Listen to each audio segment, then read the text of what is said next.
ही दृश्य आहेत नाशिक जिल्ह्यातील बोरीची वारी या गावातली।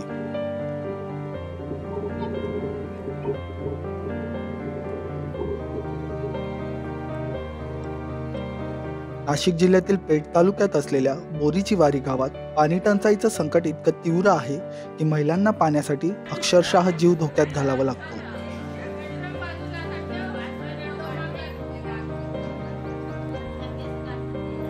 रोज हंडाभर पाण्यासाठी गावातील महिला आणि मुलांना 2 ते 2.5 किलोमीटर पायी चालत पाणी आणावं लागतं।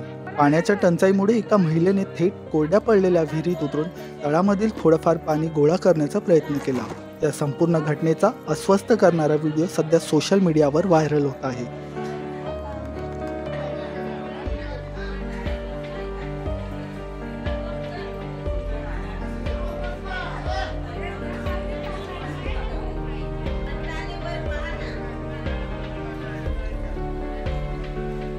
पाणी टंचाईने त्रस्त असलेल्या महिलांनी सांगितले की त्यांना दिवसातील बराचसा वेळ फक्त पाणी आणण्यात घालवावा लागतो, ज्यामुळे घरातील कामावर आणि मुलांच्या संगोपनावर थेट परिणाम होत आहे।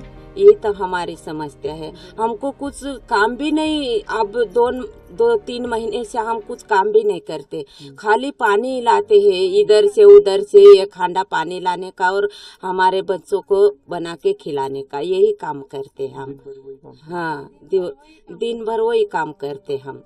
माझ्या गावाचे नाव बोरीची वारी आहे। तर आमची पाण्याविषयी हीच समस्या असेल की मार्च पोत हे विहिरीला पाणी राहते, मार्च संपलं काही विहिरी कोरडे पडते हे कुवा, तर मग त्याच्यानंतर आम्ही हे गंद पाणी पिण्यात येत आहे आणि पाण्यावर 2 किलोमीटरवर आम्हाला पण जावं लागतंय। तर आम्हाला खूप थकलेल्या बाया राहत आहे। आम्हाला 4 महिने म्हणजे काही कामाधंद्यावर कुठेच जाता येत नाही। आम्हाला पोटा पाण्याचं काहीच करता येत नाही, नुसते पाण्यात आमची वेळ निघून जातो।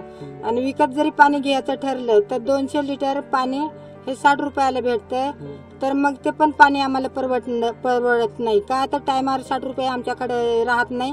त्याच्यामुळे पिण्यासाठीच नाही, आमच्या जवळ गाई बैल आहेत त्यांना पण पाण्याची गरज असते। पिण्याच्या पाण्याची परिस्थिती ही खूप भयानक आहे। गावात पाणी नसल्यामुळे गावातील महिलांना 2 किलोमीटर प्रवास करावा लागतो किंवा ते पाणी दुसऱ्यांकडून विकत घ्यावं लागतं, अशी प्रतिक्रिया गावातील उपसरपंचांनी दिली। अभी 2 किलोमीटर से उनको पानी लाना पड़ता है, जिनको उधर तक पहुँच वो जा नहीं सकते, वो